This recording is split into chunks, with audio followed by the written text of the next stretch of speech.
In every attack Satan brings in Scripture, he uses the same three methods. We are to be vigilant of these attacks.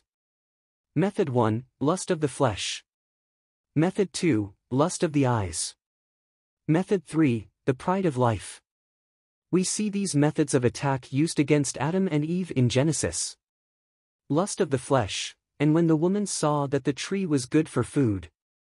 Lust of the eyes, and that it was pleasant to the eyes. Pride of life, and a tree to be desired to make one wise.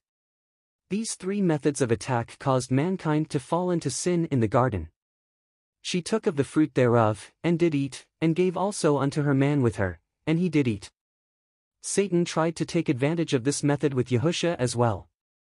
The people were trying to make Yahushua the head of an earthly kingdom, so Yahushua went into the wilderness to fast and pray for strength. Lust of the flesh, and the devil said to him, If you are the Son of God, command this stone to become bread. Lust of the eyes, again, the devil took him up into an exceeding high mountain, and showed him all the kingdoms of the world, and the glory of them, and said unto him, All these things will I give you, if you will fall down and worship me. Pride of life, and the devil, taking him up into high mountain, showed unto him all the kingdoms of the world in a moment of time. And the devil said unto him, All this power will I give you, and the glory of them, for that is delivered unto me, and to whomsoever I will I give it. If you therefore will worship me, all shall be yours. It is crucial that we know how to combat these techniques that Satan uses to get us to stumble. Paul had this to say about dealing with his flesh. But I subdue my body, and bring it into subjection, lest that by any means, when I have preached to others, I myself should be a castaway.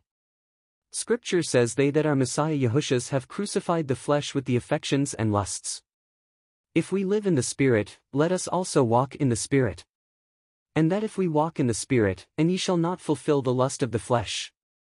Beloved, I urge you as sojourners and exiles to abstain from the passions of the flesh, which wage war against your soul. For to set the mind on the flesh is death, but to set the mind on the Spirit is life and peace. Yahushua said unto his disciples, If any man will come after me, let him deny himself, and take up his cross, and follow me. Picking up your cross and walking with it implied a state of humility.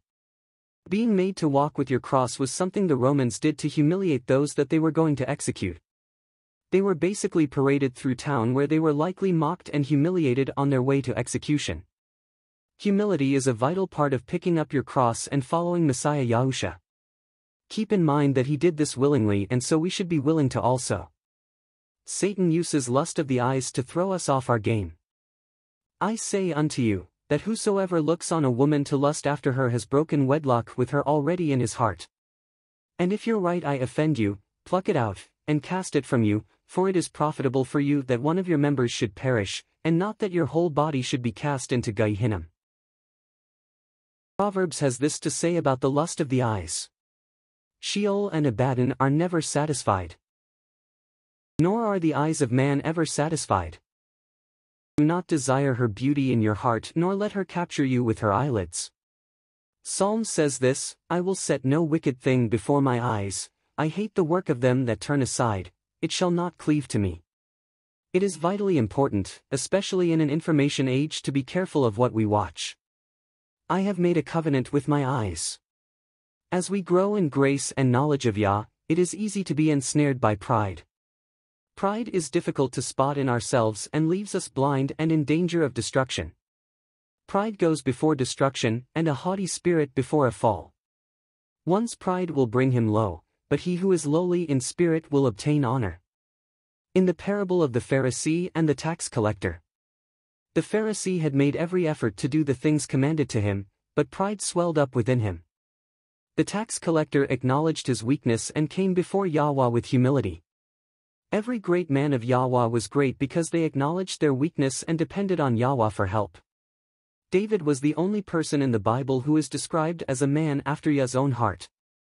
He said, But I am poor and needy, Yahweh thinks upon me. You are my help and my deliverer, do not delay, O my God. Yahweh uses those who are humble. Humility cures worldliness. Yahweh resists the proud, but gives grace to the humble. Humble yourselves in the sight of Yahweh, and he will lift you up. The devil retreats if you resist him, but will be looking for an opportunity to use these three methods of attack again. Now when the devil had ended every temptation, he departed from him until an opportune time. We should be vigilant always, because we know our enemy the devil is a roaring lion seeking whom he may devour. You're not in this alone in your battle. For we have not a high priest which cannot be touched with the feeling of our infirmities, but was in all points tempted like as we are, yet without sin. Let us therefore come boldly unto the throne of grace, that we may obtain mercy, and find grace to help in time of need.